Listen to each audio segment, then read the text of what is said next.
क्या आपको अंधेरे में रखी हुई कोई चीज़ दिखाई देती है? नहीं देती। जब वो वस्तु प्रकाश में होती है तभी हमें वो दिखाई देती है। इसका मतलब प्रकाश क्या हुआ? ऐसा माध्यम जो वस्तुओं को देखने में हमारी सहायता करता है, उसे हम प्रकाश कहते हैं। प्रकाश क्या है? ऐसा माध्यम, ऐसा माध्यम, माध्यम हुआ ना कि ये सहायता करता है, इसलिए माध्यम है। आंखें देखती हैं, प्रकाश की सहायता से देखती हैं, इसलिए प्रकाश क्या है? एक माध्यम है। ऐसा माध्यम जो वस्तुओं को देखने में,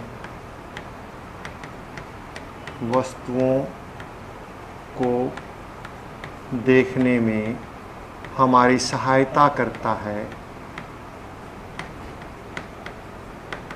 सहायता करता है,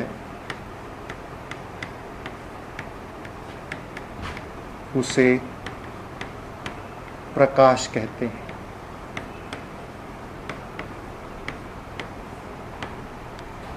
प्रकाश कहते हैं।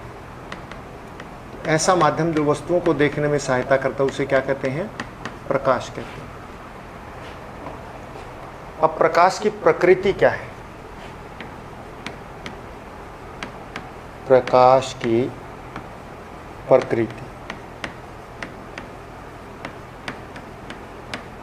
मतलब इसकी नेचर क्या है?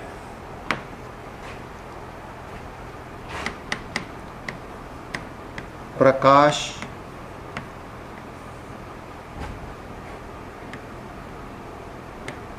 वैद्युत चुंबकीय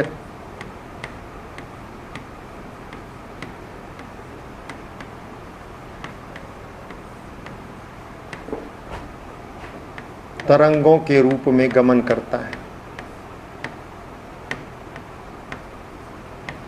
के रूप में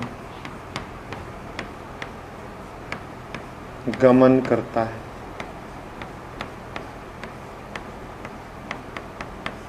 किस रूप में गमन करता है? वैद्युत चुंबकीय तरंगों के रूप में गमन करता है।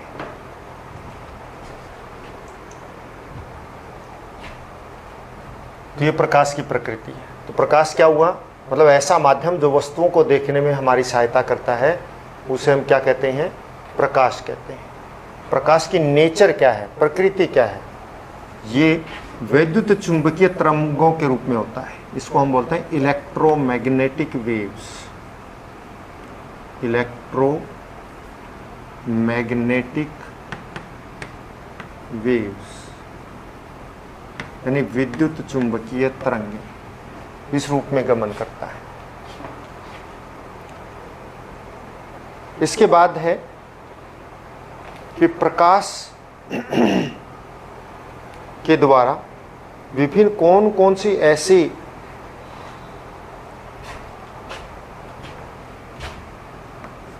घटनाएं होती हैं। प्रकाश द्वारा परिघटनाएं।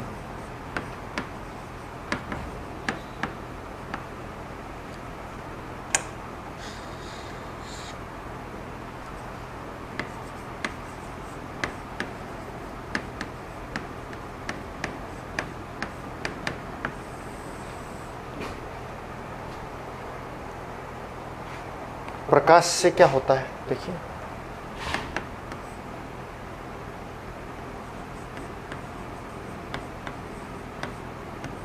प्रकाश जब किसी वस्तु पर पड़ता है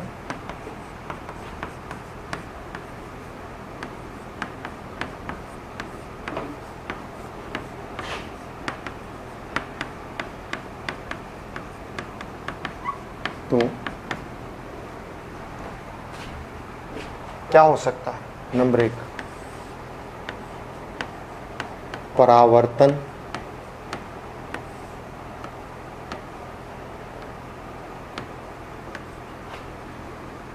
नंबर 2, अपवर्तन।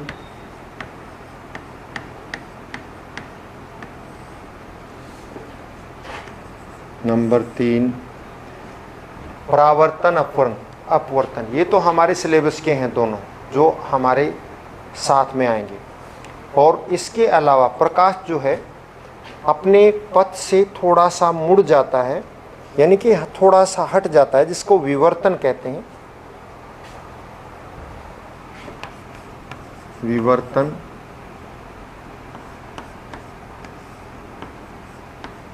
इस तरह की ये घटनाएं कुछ होती हैं तो प्रकाश के कारण होती हैं। ये विभिन्न विधियां हैं, मतलब प्रकाश के कारण ये सब होता है। प्रकाश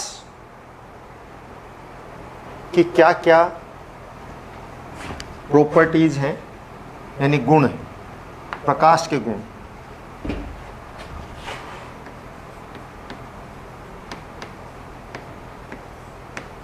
प्रकाश के गुण।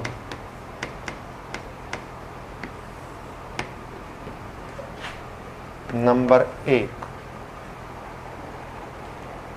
आप देखिए प्रकाश जो है ऊर्जा का रूप है, और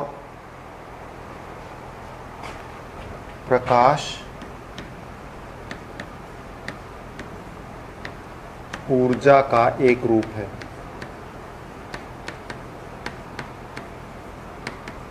एक रूप है। प्रकाश जो है क्या है? ऊर्जा का एक रूप है, जो वैद्युत चुंबकीय तरंगों के रूप में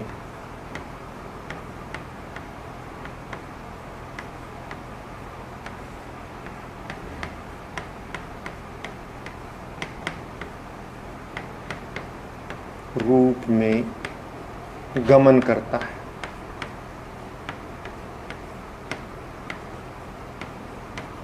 क्या है? प्रकाश ऊर्जा का रूप है और ये वैद्युत चुंबकीय तरंगों के रूप में गमन करता है।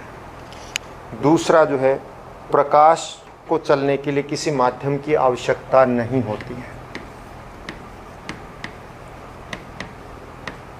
प्रकाश को गमन के लिए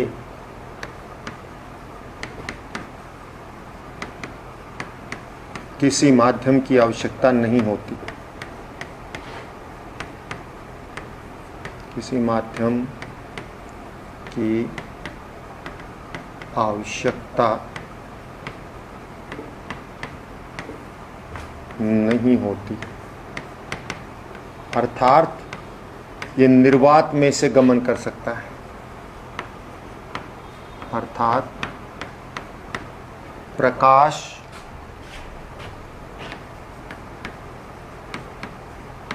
निर्वात में से गमन कर सकता है। में से गमन कर सकता है।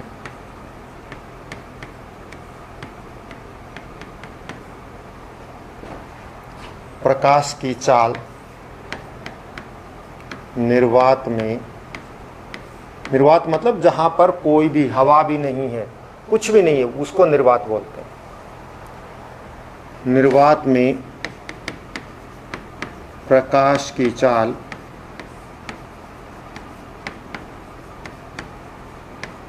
लगभग 3 × 10⁸ मीटर प्रति सेकंड होती है।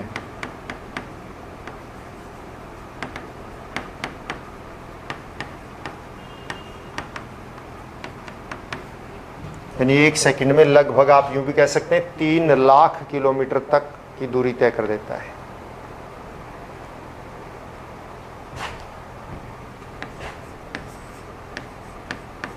एक माध्यम से दूसरे माध्यम जाने पर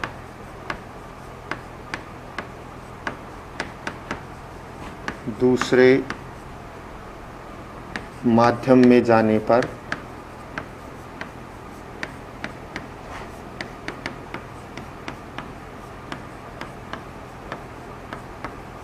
प्रकाश की चाल वह ऊर्जा बदल जाती है।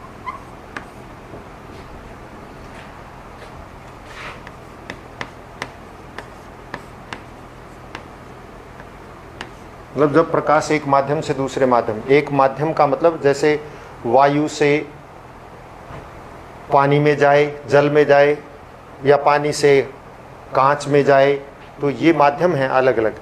और एक माध्यम से दूसरे माध्यम में जाएगा तो उसकी जो है चाल बदल जाती है, उसकी ऊर्जा में भी परिवर्तन हो जाता है, ठीक है ना।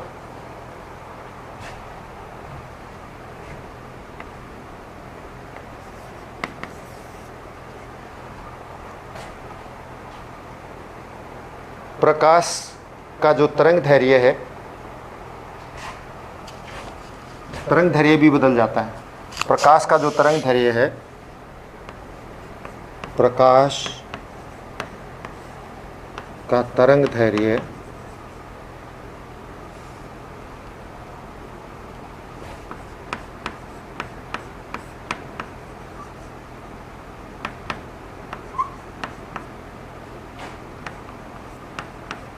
लगभग 4000 एंगस्ट्रोम से 8000 एंगस्ट्रोम के बीच होता है।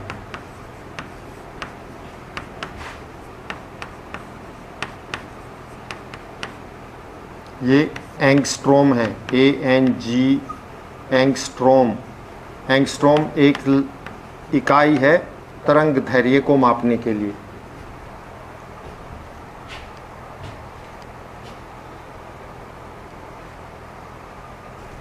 हाँ, आप इसमें एक चीज लिख सकते हैं, परंतु इसकी आवृत्ति नहीं बदलती।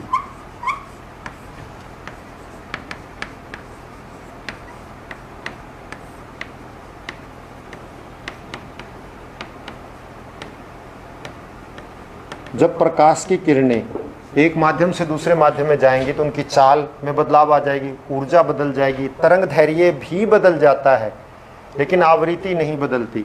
आवृत्ति क्या होती है, एक सेकंड में कितनी तरंगे उत्पन्न हो रही हैं, इसको हम आवृत्ति कहते हैं, और आवृत्ति नहीं बदलती है। इसके बाद प्रकाश की किरण या प्रकाश किरण किसे कहते हैं। प्रकाश किरण, हम प्रकाश किरण और किरण पुंज दोनों करेंगे। प्रकाश की किरणें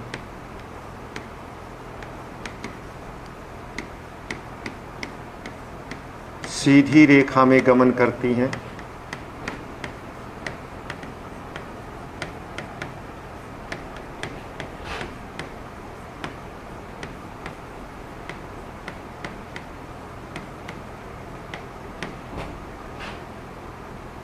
या आप यूँ कहिए प्रकाश सीधी रेखा में गमन करता है, आप ज़्यादा बेटर, क्योंकि किरणें लिख दिया हमने, किरण को पूछो।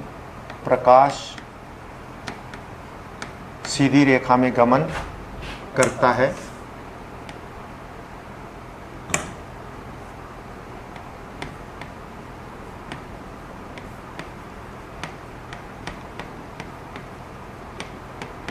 इसे प्रकाश किरण कहते हैं।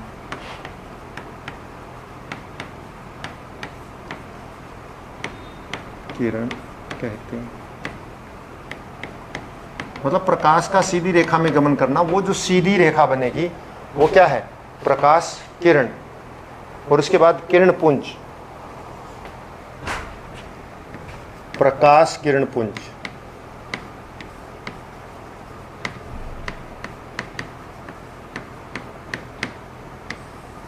प्रकाश की किरणों के समूह को किरण पुंज कहते हैं। यानी बहुत सारी प्रकाश की रेखाएं एक साथ हों। प्रकाश की किरणों के समूह को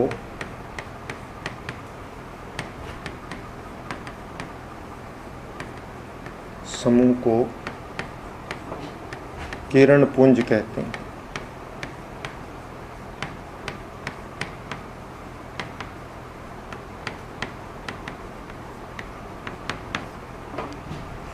किरण पुंज 3 प्रकार के होते हैं।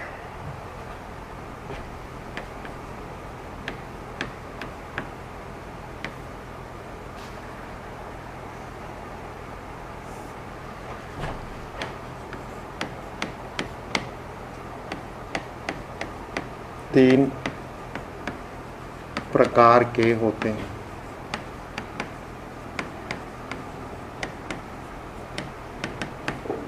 नंबर 1 अपसारी किरण पुंज, अभिसारी किरण पुंज, और नंबर 3 समांतर किरण पुंज। अपसारी, अभिसारी और समांतर किरण पुंज। नंबर 1 अभिसारी किरण पुंज।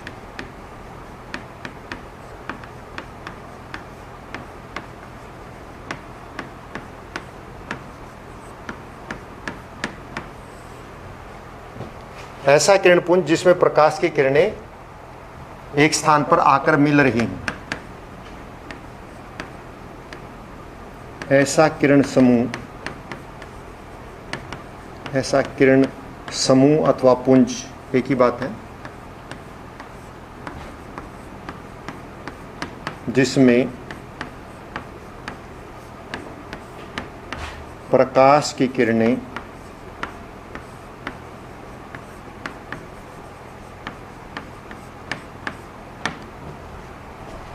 एक स्थान पर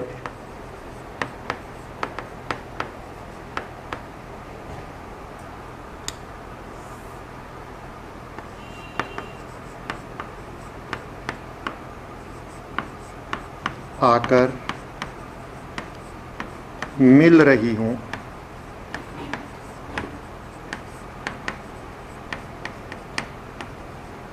उसे अभिसारी किरण पुंज कहते हैं।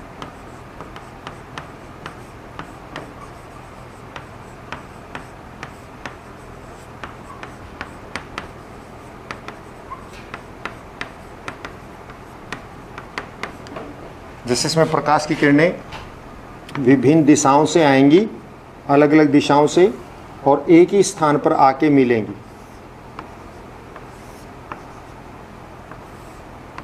ये सभी प्रकाश की किरणें इस बिंदु पर आकर मिल रही हैं। तो इस तरह से प्रकाश की किरणें यदि एक स्थान पर आके मिलती हैं तो उसको हम क्या कहते हैं? अभिसारी किरण पुंज कहते हैं।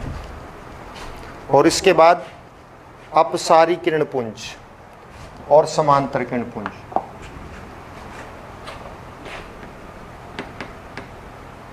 अपसारी किरण पुंज।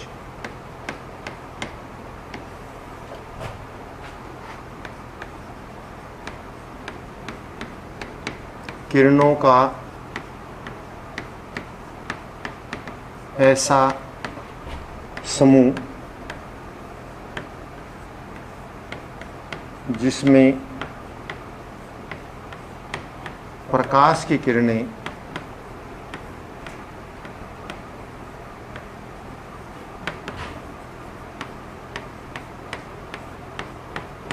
एक बिंदु से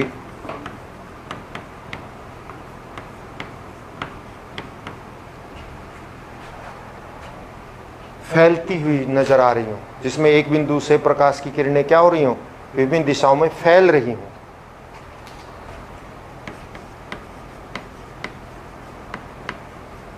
विभिन्न दिशाओं में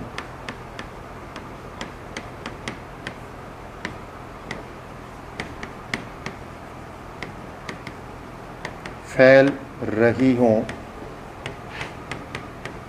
उसे अपसारी किरण पुंज कहते हैं।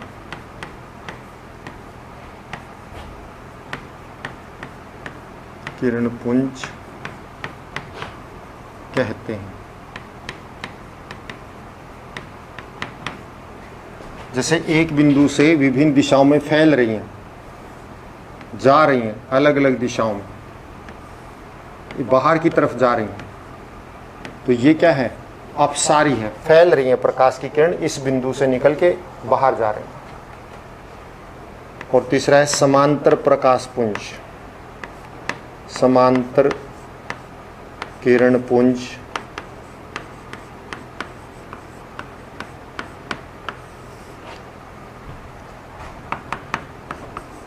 किरणों का ऐसा समूह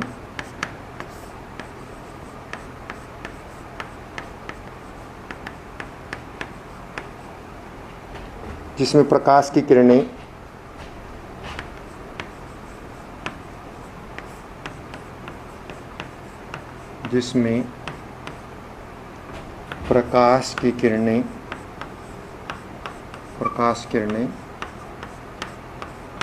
एक दूसरे के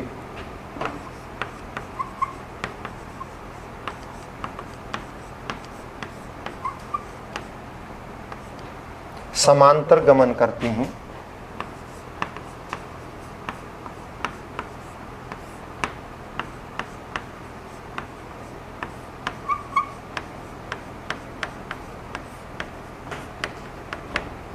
समांतर किरण पुंज कहलाता है।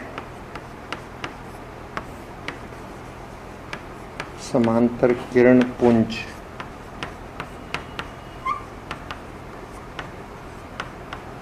कहलाता है।